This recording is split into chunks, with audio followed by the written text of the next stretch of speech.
Hi guys, here we've got Motorola Moto E6s and let me show you how to update apps on this device. So at first you need to locate and open your Play Store.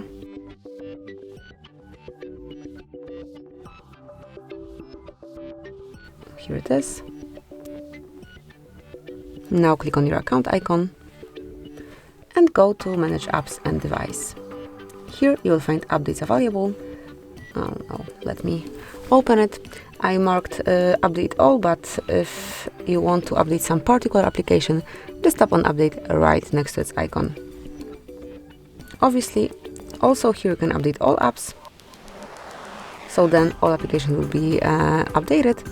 But as you've seen previously, if you'll tap here update all, you will not have to enter the whole panel, but you can smoothly click here and then all apps will be updated.